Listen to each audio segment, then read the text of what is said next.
है कि मतलब बहुत कुछ सहना पड़ता है, फिर अपमान होता है, अवहेलना होती है, तिरस्कार होते हैं, निंदा होती है, उपहास होते हैं, तो ऐसे में महाराज जी कार्य करना बहुत कठिन हो जाता है। ऐसे में खूब उत्साह पूर्वक काम करो।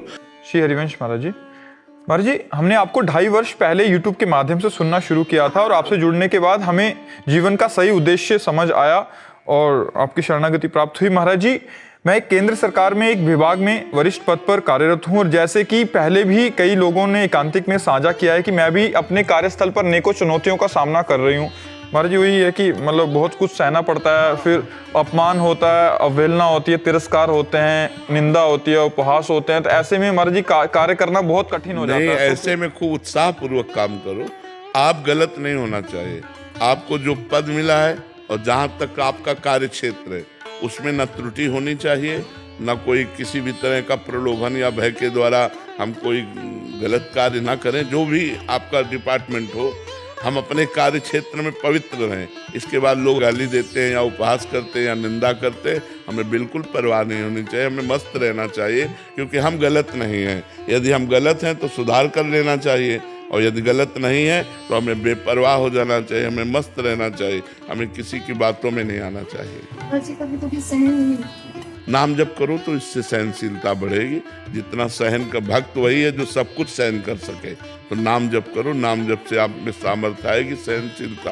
अरे जी, सहनशीलता का परिभाषा क्या है कि मतलब केवल अंदर सहते रहना या उसको कटिंग करना अंदर से? नहीं, अगर विवेक है तो विवेक काट देगा, 1 मिनट में काट देगा। कि वापिस आना ये महत्वपूर्ण है ना महाराज जी। पता लगा सहन करते करते डिप्रेशन में चले गए महाराज। नहीं, भजन करने वाला कभी डिप्रेशन में नहीं जाता।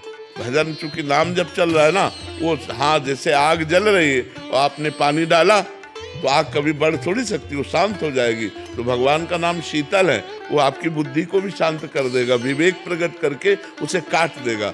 वैसे अगर सत्संगी है तो विवेक रखता है। एक ही आता है कि कब तक सहन करें, कब तक सहन? हमें बराबर जीवन भर सहन करना पड़ेगा। जो सहन कर गया वही महात्मा, जो टूट गया वही संसारी। क्या परिस्थिति परिवर्तित करने के लिए श्री जी से ठाकुर? परिस्थिति परिवर्तित करने के लिए नहीं, परिस्थिति में हृदय को परिपक्व करने के लिए भगवान ने बनाया है। परिस्थिति भगवान ने दिया है हमारे हृदय को परिपक्व करने के लिए। हम परिस्थिति परिवर्तन की मांग ना करें, हम उस परिस्थिति में डटकर लड़ने की क्षमता प्राप्त करें। हम कहाँ भाग के जाएंगे, जहाँ जाएंगे वहाँ माया है।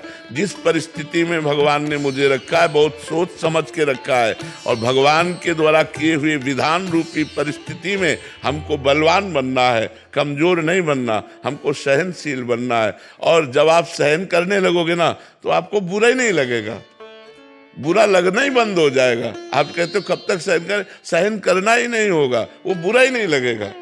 बुरा तब तक लगता है जब तक अहंकार रहता है। और नाम जब करते हुए अहंकार जब भगवान के चरणों में समर्पित होता है फिर बुरा नहीं लगता, फिर हंसी आती है।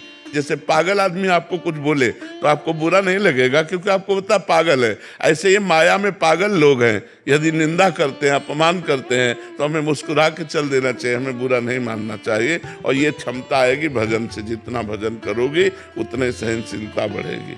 इससे क्या होता है ना, दिन का अधिकतर समय वही बीतता है कार्यालय में, तो भजन अभी साधन उतना तो है नहीं वाला। अभ्यास कीजिए, देखो अभ्यास कीजिए। हम कह रहे हैं कार्यालय में हमें तो क्या राधा राधा अंदर से नहीं बोल सकते। जब खाली समय है तो हम अभ्यास करें। जब हमारे अंदर ये लक्ष्य बन जाएगा ना कि मुझे भजन करना है तो कार्यालय में भी हम अच्छा भजन कर सकते हैं। हमारा लक्ष्य नहीं बनेगा ना तो एकांत में बैठे प्रपंच सोचेंगे, माला केवल अंगुली में घूमेगा, माला अंगुली में घूमेगा और दिमाग प्रपंच में घूमेगा। और अगर हम भजन लक्ष्य बना ले तो प्रपंच में रहते हुए भी दिमाग श्री जी में लगेगा, मेरा लक्ष्य भजन है।